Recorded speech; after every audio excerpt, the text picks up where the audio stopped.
Hello and welcome. My name is Alan. This is Tuesday's video, even though I'm filming it late Wednesday night, early Thursday morning.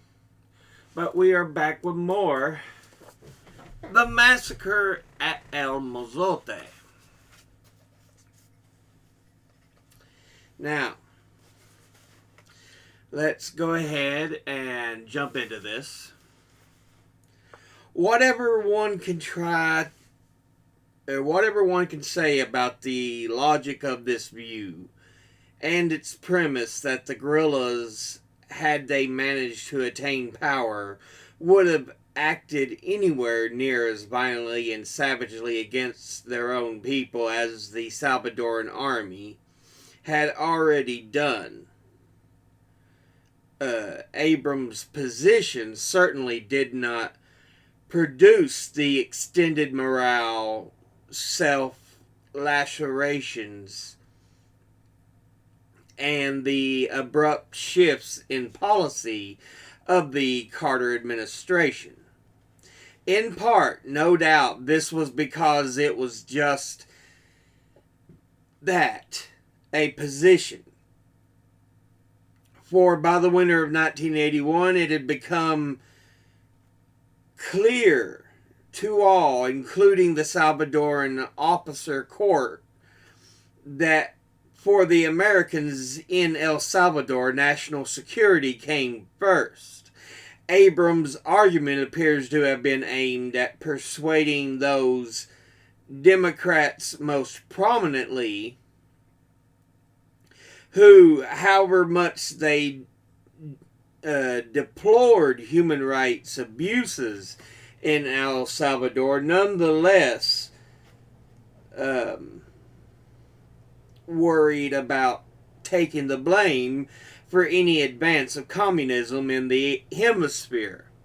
The day after the certification was delivered to Congress, the State Department sent out a cable over Secretary of State Haig's name, urging American diplomats to describe the El Salvador policy as a grit-your-teeth policy to support reformist junta with a lot of bad eggs in and around it, in order to avoid a Somoza Sandinista choice. For critics, to narrow their focus to the teeth gritting without considering the policy's target aims is shallow and unfair. For those who can't take the current Salvadoran government, Haig wrote, the honest response is not to say the junta is surprised, beset, and flawed, but rather to make the case that it's unacceptable for the United States if El Salvador goes the Cuban way. It was against this background that Ambassador Hinton and the State Department began receiving reports about a massacre at El Morazan, coming on top of everything else. El Mozote, if true, might have destroyed the entire effort. Thomas O. Enders, the Assistant Secretary of State for Inter-American Affairs, told me. Who knows? I certainly thought that when I first heard about it, that's certainly what I certainly thought that when I first heard about it. The embassy began a counterattack following a pattern that it held to throughout, undermining the reports not by investigating the facts, but by casting doubt on their source. In response to the request from the Reverend Whipfler of the National Council of Churches, Hinton cabled back on January the 8th that he did not know what your sources are, but the only sources that I have been alleging that I have seen alleging something like this are clandestine radio Venceremos reports. The ambassador then quoted a heavy-handed Venceremos text from January the 2nd, in which El Mozote was compared repeatedly to My Lai, added that he found it interesting that a guerrilla communique 2 days earlier had not mentioned El Mozote at all, and concluded that he did not consider Radio Venceremos to be a reliable source.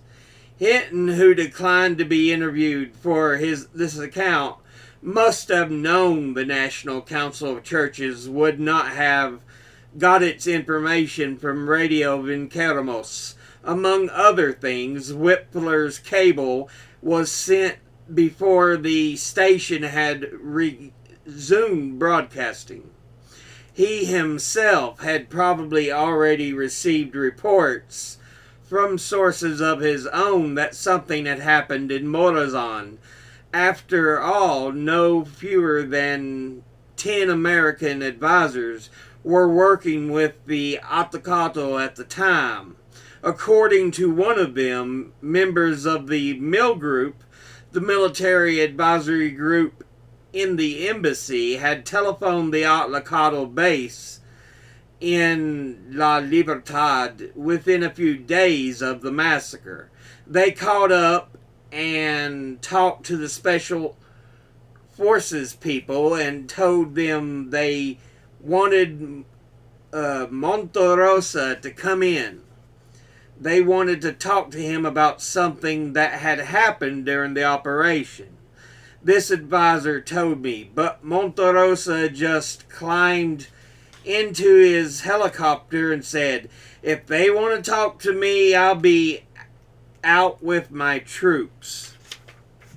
He wasn't going to go in and talk to those guys.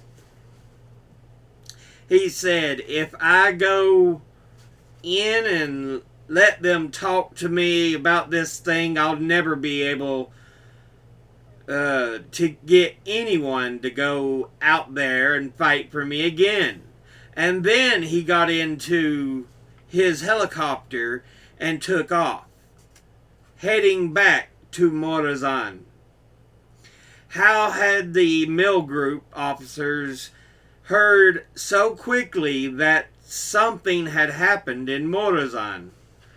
Although the advisor, believes it was the guerrillas who got word to the embassy. A number of highly placed Salvadorans, including one prominent politician of the time who had many friends among senior officers, claimed that 2 American advisors were actually observing the operation from the base camp of Osicala. On its face, the charge is not entirely implausible. American advisors had been known to violate the prohibition against accompanying their charges into the field, but it is impossible to confirm. Colonel Moody Hayes, who was then the Mill Group commander, refused to discuss El Mozote with me, explaining that he didn't know what might still be classified. While officers from the defense attaché's office and from Mill Group who were willing to talk generally dismissed the charge as unfounded. State Department officials, however, were clearly worried about the possibility. Certainly one of the issues I remember raising between us and the embassy was, were there any American advisors on the soiree? Enders said.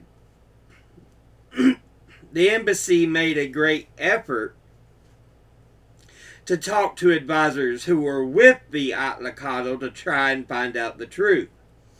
Of course, had the truth been that the Americans were at Osakala, it would have been a very hard truth to make public, or for the matter to confide to a superior.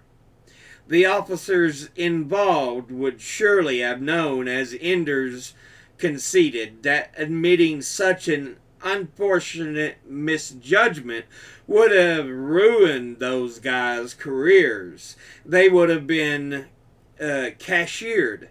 So no one's going to volunteer. Hey, I was up there. By the way, by the same token, embassy officials would have been acutely aware of the effect such a revelation would have had on the entire American effort in El Salvador. It would have been devastating, Ender said. American advisors with a unit that committed an atrocity? Devastating. Can you imagine anything more corrosive of the entire military effort?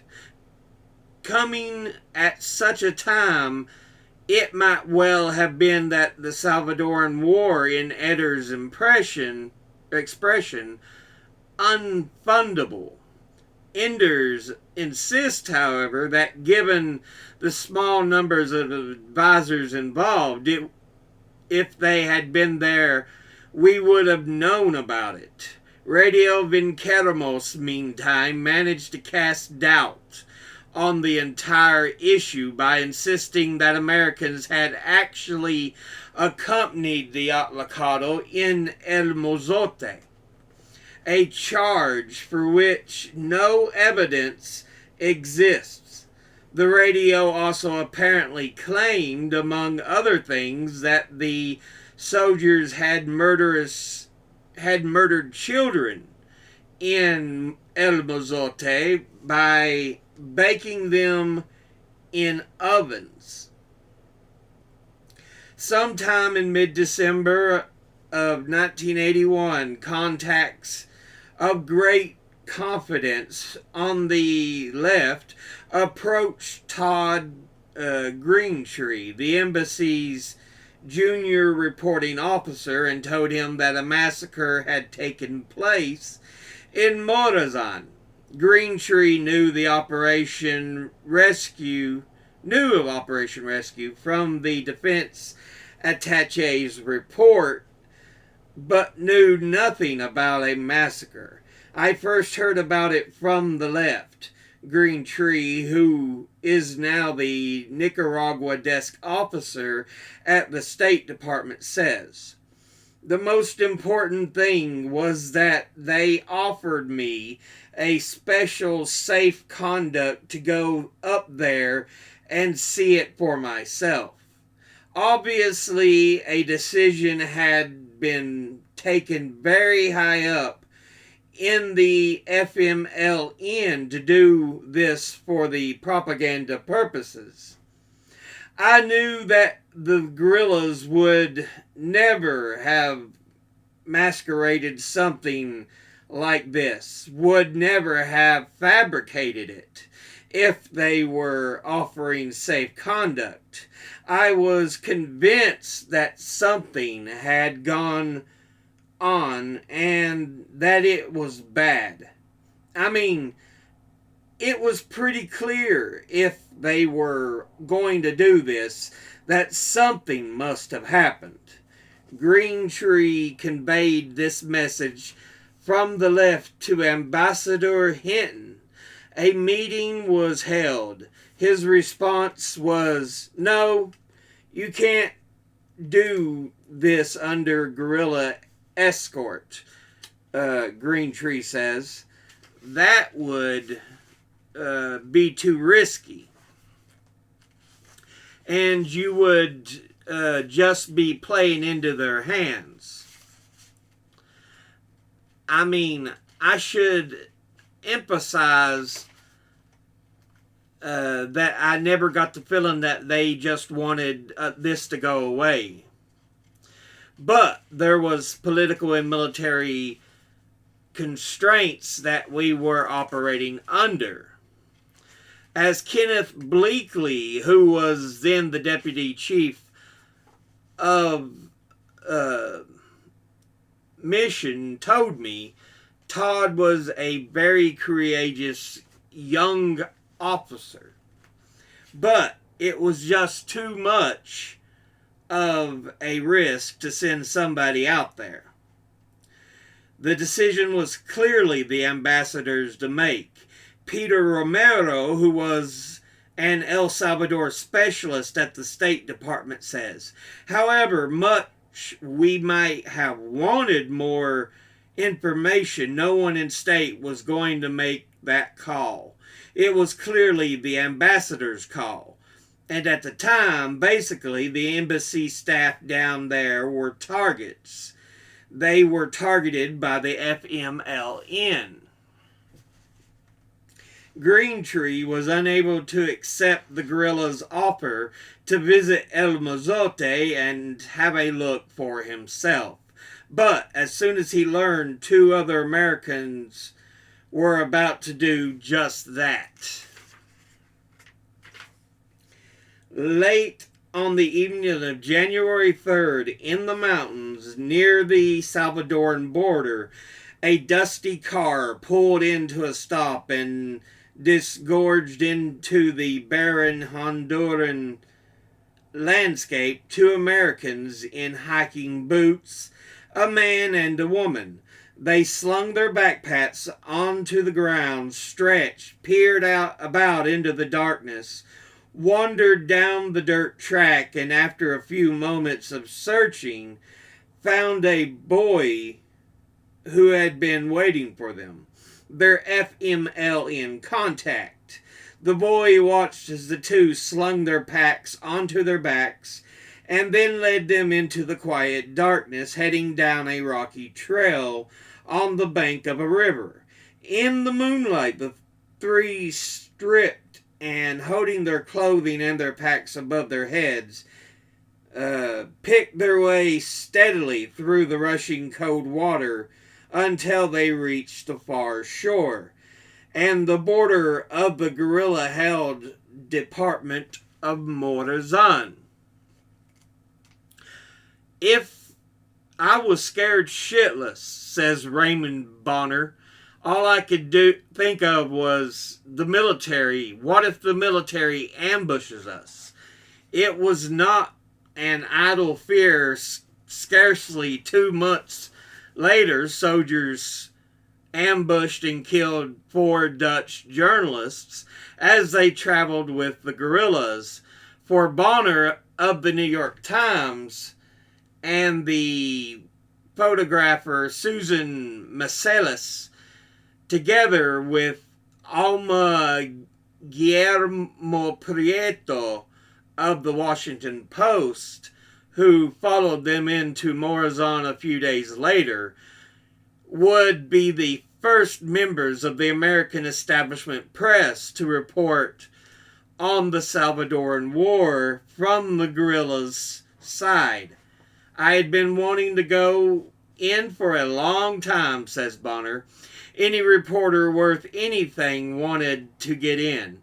I mean, we were fighting this war, and who was it we were fighting?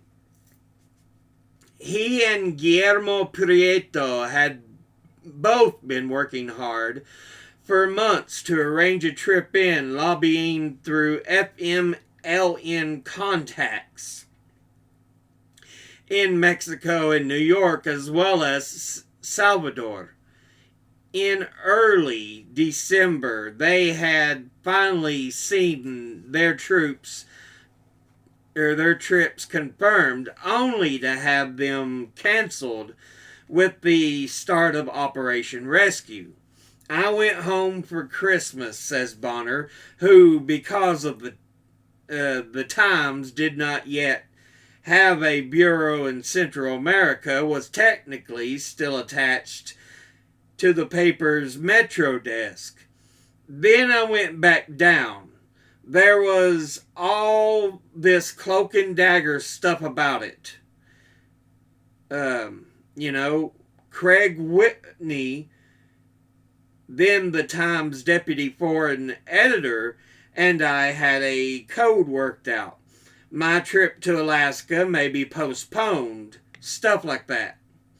Late in December, Bonner's contacts had informed him that the trip was on again. At the time, he didn't connect the green light to El Mozote. The charge with guerrillas took us in to report on the massacre.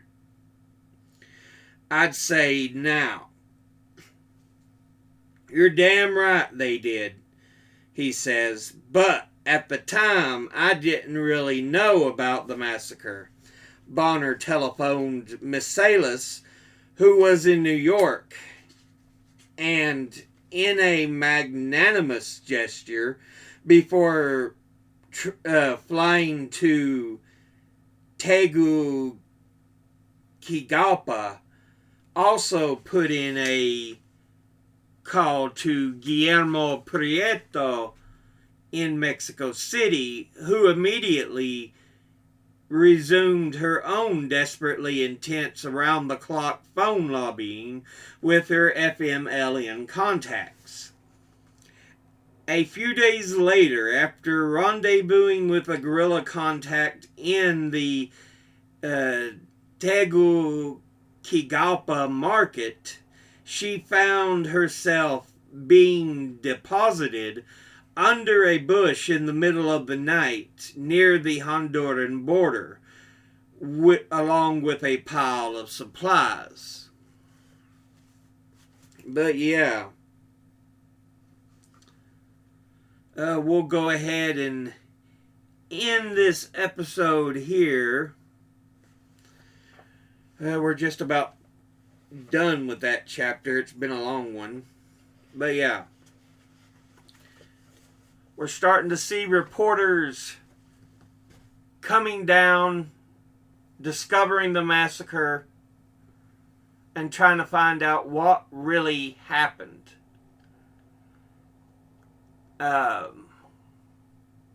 Those within the American government, especially the State Department, were just unwilling to say, well, you know, Americans were down there teaching special forces to massacre. You know, they know that would go very poorly. And so I'm sure they try to keep on the idea, oh, it's a fight against communism. Yeah. But we're now seeing, we're now getting the actual journalist showing up and looking to report on the incident. And now remember, 1981, we're still under the Fairness Doctrine. It hasn't been ripped to shreds yet by the Reagan administration's FCC, and thus allowing news companies to lie for ratings, for views. Because the Fairness Doctrine held groups that proclaimed they were media to account. And of course, Reagan's FCC said, nah, no, fuck that. And they basically spent the Reagan administration slowly prying it apart. And it's one of the biggest things that has hurt trust with media.